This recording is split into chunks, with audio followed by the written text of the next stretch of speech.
తెలంగాణ వ్యాప్తంగా ప్రభుత్వ హాస్టళ్లలో కుళ్లిపోయిన పదార్థాలతో భోజనం వండుతున్నారనే ఆరోపణలు ఉన్నాయి. అదేవిధంగా కొన్ని రోజులుగా హాస్టళ్లలోని విద్యార్థులు తరచూ అస్వస్థతకు గురవుతున్నారు. జగిత్యాల జిల్లా మెట్పల్లిలోని బాలుర గురుకుల పాఠశాలలో తీవ్ర కడుపు నొప్పితో విద్యార్థి చనిపోయింది. ఈ నేపథ్యంలో ప్రభుత్వ హాస్టళ్లలో ఏసీబీ అధికారులు మంగళవారం ఆకస్మిక తనిఖీలు చేపట్టారు.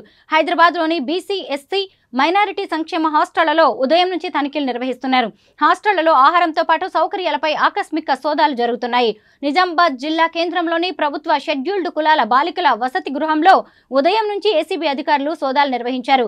హాస్టల్లో విద్యార్థులకు అందజేస్తున్న ప్రభుత్వ ప్రయోజనాలను పరిశీలించారు. ప్రభుత్వ హాస్టళ్లలో నాణ్యమైన భోజనం అందించడం లేదన్న ఫిర్యాదులపై కొంతకాలంగా తనిఖీలు నిర్వహిస్తున్నట్టు సమాచారం. ఉమ్మడి మెదక్ జిల్లా వ్యాప్తంగా ఏసీబీ తనిఖీలు నిర్వహించారు. గురుకులాలు, హాస్టళ్లలో ఏసీబీ అధికారులు సోదాలు చేపట్టారు. మెస్, స్టూడెంట్స్ రిజిస్టర్లను స్వాధీనం చేసుకున్నారు. రికార్డులన్నింటినీ క్షుణ్ణంగా పరిశీలిస్తున్నారు. పలు హాస్టల్ స్టూడెంట్స్ రిజిస్టర్లలో ఎక్కువ మంది విద్యార్థులు ఉన్నట్టు వార్డెన్లను నమోదు చేశారు. ఎక్కువ మంది ఉన్నట్టు చూపించి అధిక మెస్ బిల్లులు తీసుకుంటున్నట్టు గుర్తించారు. కొంతమంది హాస్టల్ సిబ్బందిని అదుపులోకి తీసుకుని విచారణ చేపట్టారు.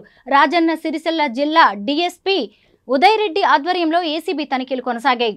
సిరిసిల్ల పట్టణం పెద్దూరు మహాత్మా జ్యోతిబా ఫూలే గురుకుల పాఠశాలలో ఏసీబీ అధికారులు ఆకస్మిక తనిఖీలు చేశారు. పలు రికార్డులను పరిశీలించారు. తనిఖీల్లో భాగంగా ఫుడ్ సేఫ్టీ, లీగల్ మెట్రాలజీ అధికారులు ర్యాండమ్ సిస్టంలో భాగంగా రాష్ట్ర వ్యాప్తంగా దాడులు చేపట్టారు. హాస్టళ్లలో వసతులు ఎలా ఉన్నాయని అధ్యయనం చేస్తున్నారు. కోయిలకొండ మండల కేంద్రంలోని బీసీ బాలుర వసతి గృహంలో ఏసీబీ సోదాలు చేపట్టింది. వార్డెన్ రాధాకృష్ణ అందుబాటులో లేరు. ఏసీబీ డీఎస్పీ కృష్ణ గౌడ్ మాట్లాడుతూ బీసీ బాలుర వసతి గృహాన్ని ఉదయం తనిఖీ చేయగా వార్డెన్ రాధాకృష్ణ అందుబాటులో లేరన్నారు. విద్యార్థులకు ఇప్పటి వరకు సంబంధిత యూనిఫామ్, అందాల్సిన కాస్మెటిక్ ఖర్చులు ఇవ్వలేదని చెప్పారు.